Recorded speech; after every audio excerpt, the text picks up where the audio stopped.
Regarde-le. Il ne sait pas qu'il est un symbole. Il ne sait pas que les anciens Égyptiens voyaient en lui Khépri, le dieu qui pousse le soleil à travers la nuit.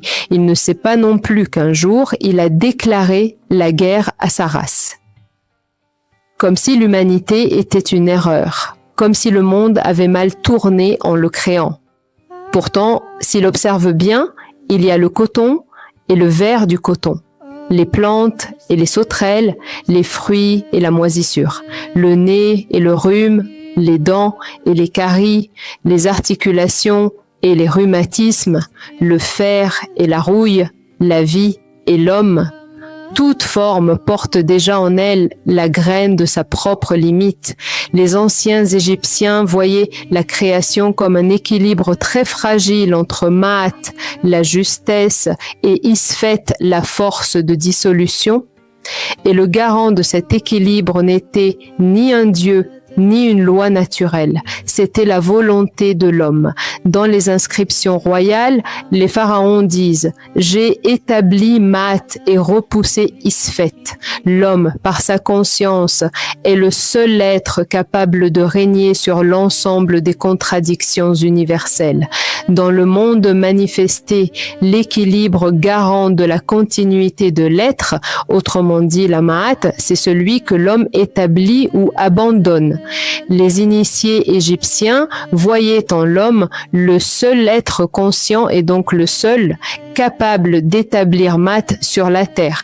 Mais pour établir Maat sur terre, il fallait qu'elle soit établie en lui. Et comment établir Maat en soi? Là, on retrouve Jung et la notion de totalité psychique. Le fait de maintenir un équilibre inclusif entre les puissances intérieures. Car la souffrance psychique, selon Jung, apparaît lorsqu'une instance de l'être prend toute la place.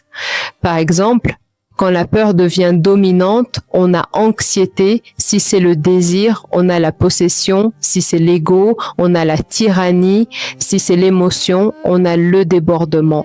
Dans la psychologie analytique de Jung, l'homme est multiple et chaque force psychique en lui, même les plus singulières, a une fonction légitime. Le problème moderne, c'est qu'une seule fonction joue au tyran.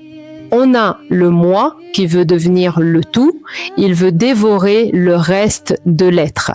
C'est exactement la logique d'Apophis, la force qui veut avaler Ré, l'être solaire, chaque nuit. Établir Ma'at en soi, c'est maintenir toutes les puissances en tension. Chaque force reçoit sa contre-force, chaque croissance reçoit sa résistance, et accepter cela. Car la loi, c'est que ce qui veut devenir le tout devient le dévoreur. Et toute force qui refuse la limite devient Isfet. Dans la pensée égyptienne, lorsqu'une puissance ne rencontre plus son contraire, elle commence à avaler le monde. Les empires suivent cette même loi. Ils naissent, brillent, mais dès qu'un domine, une faiblesse invisible commence à croître en lui, comme les vers dans le fruit, comme la rouille dans le fer. Une corruption lente, comme si la vie avait horreur des absolus. Les lois de la nature ne permettent jamais longtemps qu'une seule puissance possède toute la place.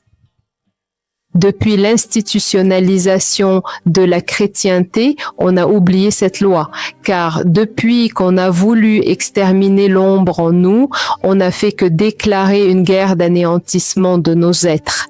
Comme les insectes, plus on répandait le poison contre eux, plus les insectes développaient une résistance, jusqu'à ce que l'arme utilisée se retourne contre celui qui la tient. Tu peux combattre une partie de toi, mais tu ne peux que la consolider par ton combat. Psychiquement, nous sommes en une rupture de maths car nous avons réduit la cohérence de l'esprit à sa stérilité. Nous avons permis à une seule voix intérieure de parler à la place de toutes les autres. On a oublié qu'être sain, c'était être multiple. Derrière les maladies, derrière les troubles et derrière la rouille psychique, se cache souvent une intelligence naturellement supérieure qui empêche le monde intérieur de sombrer dans la tyrannie absolue du moi. Beaucoup ne sont pas malades, ils sont en gestation et ce qu'ils vivent, c'est le coup de l'usurpation du pouvoir. À un moment, une seule voix a pris toute la place. Et le reste se bat désormais pour revenir sur scène. Nous sommes un champ de bataille sacré sur lequel des puissances psychiques contraires s'affrontent en permanence. Et Mahat, c'est le moment où, intérieurement, aucune voix ne devient tyran, où la peur peut exister sans gouverner, où le désir peut parler sans commander, où la colère peut traverser sans incendier tout l'espace. C'est une forme de présence qui ne couronne personne, mais qui permet à tout d'exister sans se dévorer.